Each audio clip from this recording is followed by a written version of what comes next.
Hari ini Ehsan benar-benar mewujudkan keinginan Liora untuk mengunjungi makam putrinya di desa Karangbaru. Awalnya Liora mengajak ke desa Karangbaru pagi-pagi buta. Karena wanita itu khawatir bertemu dengan keluarga Ardi, terutama Ardi sendiri, tapi beruntung Ehsan bisa meyakinkan istrinya itu jika tidak akan terjadi apa-apa meskipun mereka bertemu. Ehsan berjanji akan melindungi Liora dari keluarga Ardi. Dia juga meyakinkan wanita itu bahwa tidak akan ada yang terjadi di sana. Ayah dan ibu beneran mau ikut kami? Tanya Ehsan pada kedua mertuanya. Ya, kita ikut.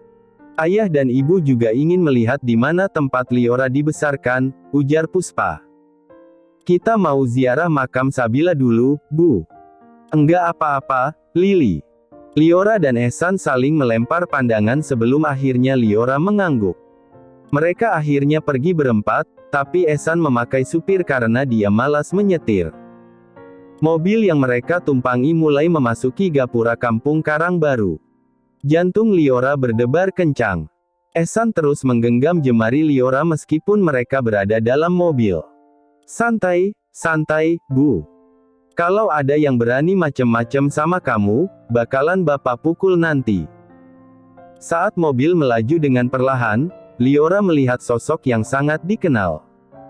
Liora menurunkan kaca mobilnya dan memanggil pria paruh-baya itu. Mang Tarman.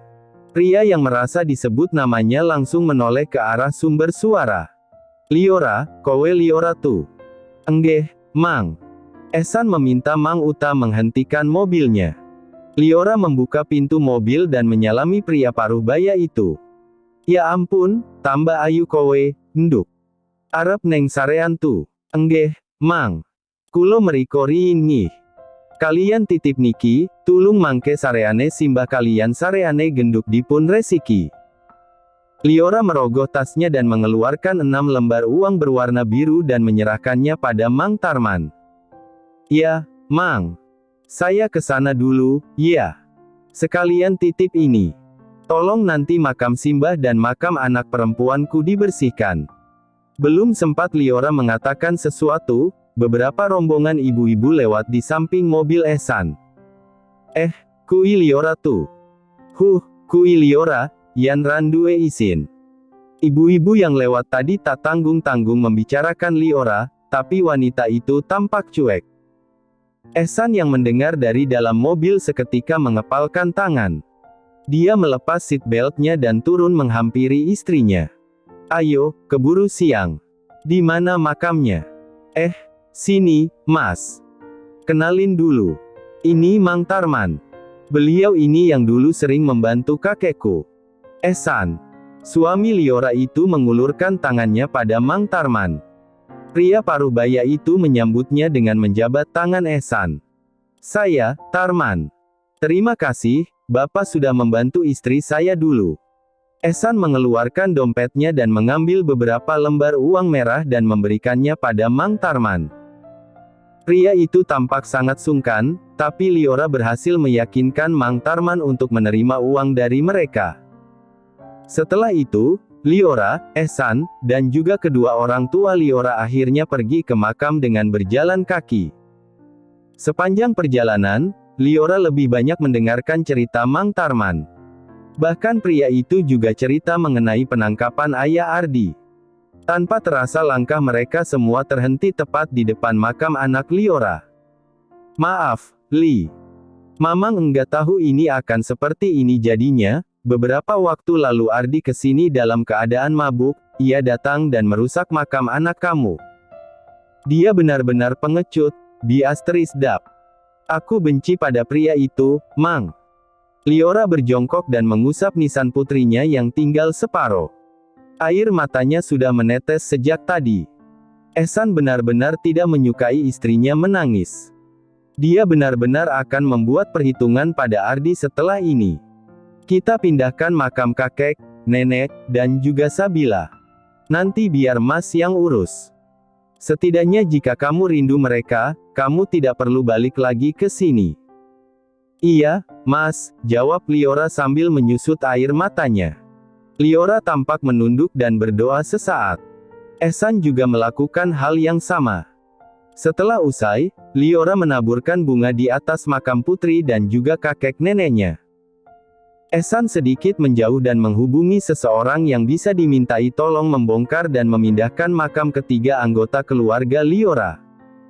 Setelah selesai, Ehsan segera bergabung kembali dengan Liora dan orang tuanya. Mereka semua berpamitan pada Mang Tarman. Saat mereka tiba di depan pemakaman, Liora, Ehsan, dan kedua orang tua Liora dihadang Susi, ibu dari Ardi. Sudah berani kamu menginjakkan kakimu di kampung ini lagi? Memang kenapa jika Liora di sini? Apa ada larangannya? Jawab Ehsan. Aku tidak sedang berbicara denganmu, ketus Susi. Memang kamu siapa berani bersuara keras di depan istriku dan keluarganya? Oh, anak sial ini sudah ketemu orang tuanya. Pasti sebentar lagi ketularan sial, kata Susi tak berperasaan. Ehsan mengangkat tangannya hendak menamparkan Susi, tapi Liora menahan tangan suaminya. Jangan menamparnya, Mas. Jangan kotori tangan Mas dengan menyentuh kulitnya. Aku enggak mau tangan kamu kotor, Mas, kata Liora. Dasar wanita murahan, kampungan. Siapa yang Anda bilang kampungan? Saya tinggal di kota, asal Anda tahu. Sedang lihatlah, Anda yang berada di kampung. Jadi bukan saya yang kampungan, tapi Anda, ujar Liora. Awalnya dia tak berani menghadapi Susi dan mulutnya, tapi membiarkan Ehsan meladeni Susi, Liora semakin tidak mau. Jangan sampai Ehsan turun martabat dengan meladeni omongan dari ibunya Ardi. Oh sudah berani kamu, merasa sekarang punya backingan kamu berani melawan saya. Kalau saya berani memang kenapa? Apa karena Anda istri kepala desa lantas saya harus takut pada Anda? Selama ini saya diam karena memang saya tidak ada bukti untuk menjerat putra Anda, tapi enggak lama lagi kehancuran akan mendatangi Anda sekeluarga. Lili, sayang. Tidak perlu mempedulikan mereka. Ayo kita pulang. Kasihan Kimora. Kita sudah terlalu lama di sini, ujar Puspa. Amar berjalan mendekat ke arah Susi. Dia berdiri menjulang dengan ketampanannya yang tidak tergerus oleh usia. Sayang sekali, wanita seperti Anda hanya memenuhi dunia ini. Seharusnya wanita seperti Anda ini lebih cocok berada di tempat-tempat kotor. Karena mulut Anda itu begitu menjijikkan. Bagaimana bisa seorang wanita merendahkan wanita lain? Ujar Amar. Ayo, sayang. Jangan buang-buang waktumu di sini. Kita pindahkan makam mereka nanti dari kampung ini. Jangan sampai Sabila di sana malu punya nenek bermulut busuk seperti wanita ini. Liora, Ehsan, dan kedua orang tua Liora pergi dari area pemakaman itu. Beberapa orang kampung malah dibuat takjub dengan penampilan Liora dan keluarganya. Mereka tampaknya berasal dari keluarga yang terpandang. Saat berada di dalam mobil, Ehsan masih merangkul bahu Liora. Wanita itu justru malah tertawa. Ehsan menatap bingung, apa istrinya ketempelan hantu di makam tadi? Bu, kenapa tertawa begitu? Kamu bikin aku merinding, ujar Ehsan. Kamu lihat tadi mukanya Bu Susi, Mas. Waktu ayah maju, dia kayak terpesona, tapi setelah mendengar ucapan ayah, dia langsung masam. Terima kasih, Mas. Ayah, Ibu. Kalian benar-benar menjadi kekuatan untukku. Aku pikir aku akan terus takut menghadapinya, tapi berkat kalian aku bisa melawannya. Ini memang saatnya kamu bangkit, sayang. Jangan pernah mau ditindas. Cukup dulu ayahmu menjadi korban. Sekarang kamu harus tunjukkan kalau kamu berbeda. Kamu harus melawan mereka. Jangan sampai kalah, ucap Puspa. Iya, Bu. Aku akan berusaha sebaik mungkin. Liora meminta pada supirnya untuk mampir di rumah gurunya dulu. Dia ingin bersilaturahmi dengan orang yang paling berjasa di hidupnya itu. Enggak apa-apa kan, Mas? Enggak, mumpung kita di sini. Kamu boleh mampir kemana saja. Terima kasih, Mas. Liora bersandar manja di dada Ehsan. Matanya tiba-tiba terasa berat dan mengantuk, tapi Liora ingin sekali berjumpa dengan guru baik hati itu. Permisi. Liora mengetuk pintu utama rumah yang begitu luas itu. Mbak Liora. Ruri. Bocah laki-laki berusia 12 tahun itu berlari dan memeluk Liora. Tangisnya pecah setelah sekian lama tak bertemu dengan Liora. Ibu, Bapak, Mbak Liora kesini, teriak bocah itu masih dalam pelukan Liora. Liora, kamu benar Liora. Enjih, Bu. Saya Liora. Duh Gusti. Syukurlah kamu masih hidup, nak. Ehsan berdiri tak jauh dari istrinya. Dia bahagia, ternyata masih ada orang yang peduli pada istrinya. Liora, Ehsan, dan kedua orang tua Liora duduk lesehan di kediaman Bu Lilis, mantan guru Liora di SMK. Wanita itu tampak sangat ramah menyambut kedatangan Liora dan keluarganya. Ibu sama bapak dulu nyariin kamu, nduk. Maafin Liora, Bu. Waktu itu Liora bingung. Enggak tahu mau apa, mereka tiba-tiba mengusirku dan mengatakan kalau rumah yang Simbah tempati adalah tanah mereka. Ya wis, nduk. Enggak apa-apa, yang penting sekarang kamu sudah ketemu keluargamu. Kamu juga sudah punya suami yang akan melindungimu. Berarti ada hikmah di balik musibah, kata Bu Lilis. Lia, Bu. Ibu benar. Liora duduk sambil mengusap kepala Ruri yang terlelap di pangkuannya. Monggo diicipi, Bu, Pak. Ini buatan saya sendiri, ujar Bu Lilis mempersilahkan tamunya mengincipi makanan yang dia sajikan. Amar, Puspa, dan Ehsan terlihat sangat antusias mengincipi makanan buatan Bu Lilis. Bagaimana tidak? Liora saja yang muridnya bisa masak seenak itu, apalagi gurunya. Liora tersenyum melihat bagaimana antusiasnya Ehsan dan kedua orang tuanya mengincipi makanan-makanan itu. Liora menggakui jika masakan Bu Lilis itu memang sangatlah enak. Usai dari rumah Bu Lilis, rombongan Liora pulang. Ehsan pun sengaja tak menanyakan di mana dulu Liora tinggal karena memang tak ingin mengungkit luka yang masih basah itu.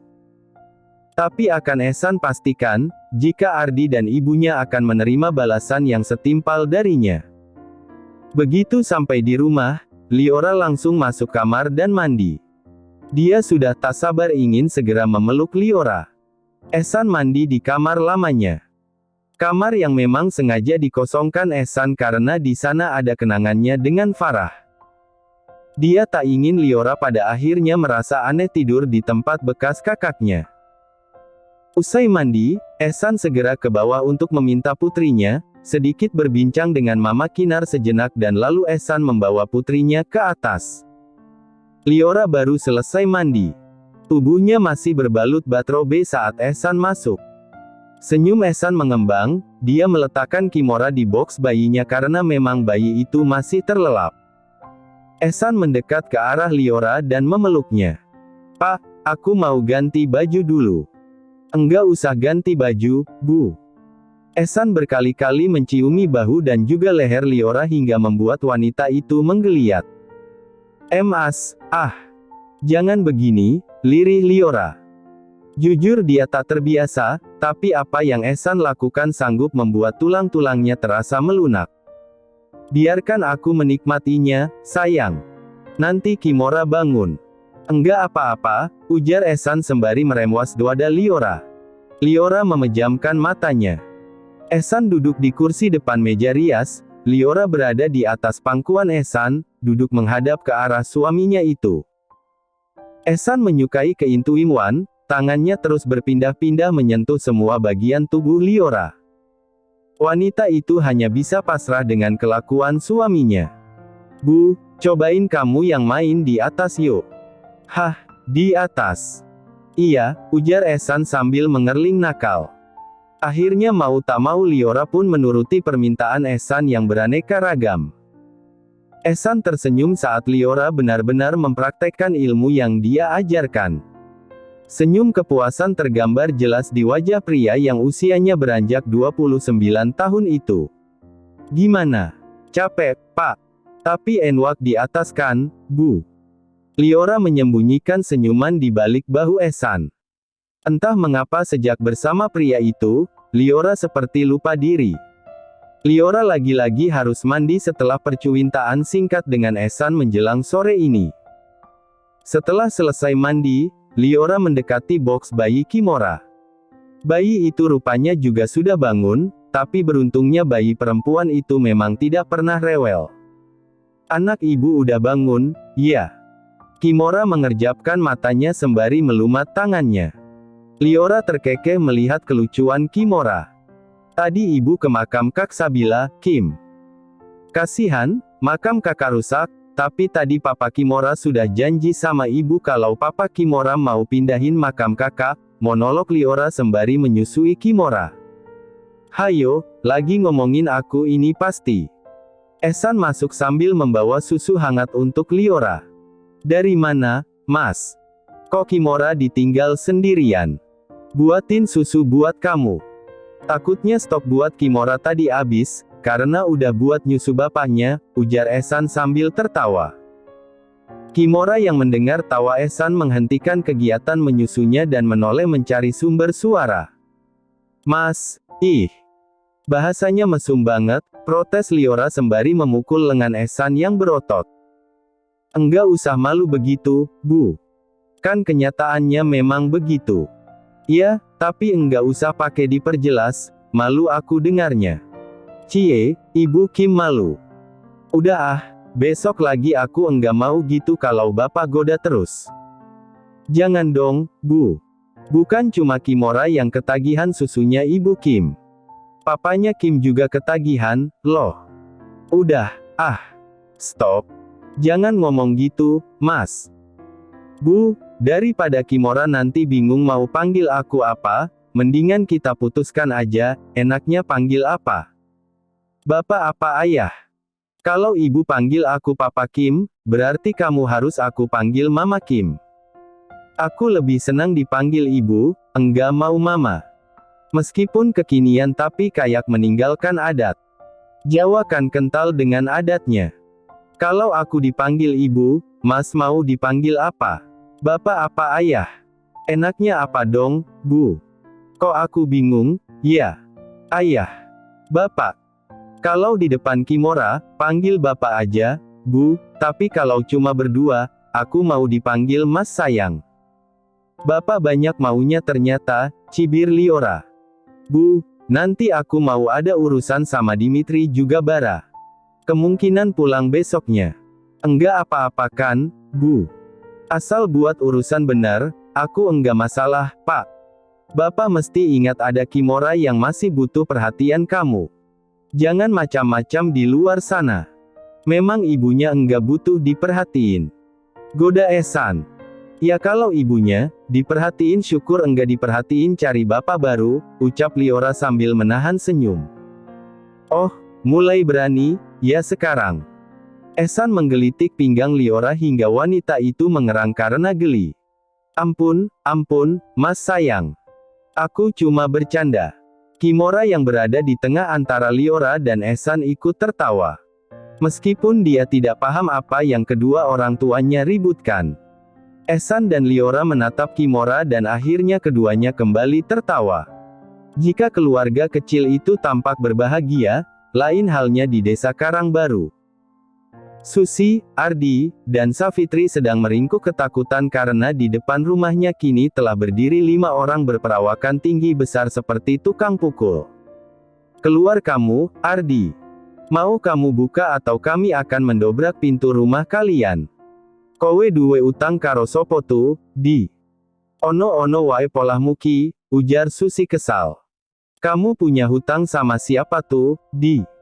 Ada-ada saja tingkahmu ini. Ora ono, Bu. Aku yo bingung duwe urusan ro sopo. Enggak ada, Bu. Aku juga bingung punya urusan sama siapa. Yo nek ora rumangsa salah. Ngopo awakmu malah delik? Kok ge asteris blokmen kowe ki? Ya kalau enggak merasa salah. Kenapa kamu malah sembunyi? Kok bodoh banget kamu ini? Susi benar-benar takut dan geram dengan putranya. Masalah suaminya sampai sekarang masih belum ada titik terang, sekarang bertambah dengan orang-orang itu. Metu kono, kok sempla aku nyawang kowe kui. Ram bejaji blas. Keluar sana, kok muak aku lihat kamu itu. Gak jelas sama sekali. Akhirnya setelah mengumpulkan keberanian, Ardi keluar dan membuka pintu. Wajahnya pias, mendapati wajah-wajah yang serupa preman pasar itu mengepung rumahnya. Banyak tetangga yang tidak berani keluar. Mereka semua takut. Apalagi 2 di antara 5 orang itu membawa tongkat pemukul. Ampun, Mas. Saya salah apa? Salahmu, banyak. Ayo kita bawa dia. 2 orang dari kelima preman sewaan Dimitri itu meringkus Ardi dengan mudah. Tanpa banyak bicara dan perlawanan yang berarti dari Ardi, kelima preman itu berhasil membawa Ardi. Susi keluar setelah situasi aman. Dia menatap kepergian putranya tanpa rasa iba. Bu, ibu kok diam saja, Mas Ardi dibawa. Saya gimana ini? Sebentar lagi saya lahiran. Kalau Mas Ardi kenapa-kenapa gimana? Emboh, Fit, aku juga pusing. Susi meninggalkan menantunya di teras rumah sendirian. Otak Susi sedang tidak bisa bekerja dengan baik. Tadi pagi dia bertemu Liora dan sekarang putranya ditangkap entah siapa. Apa ini ada hubungannya dengan Liora? Susi bertanya-tanya dalam hatinya.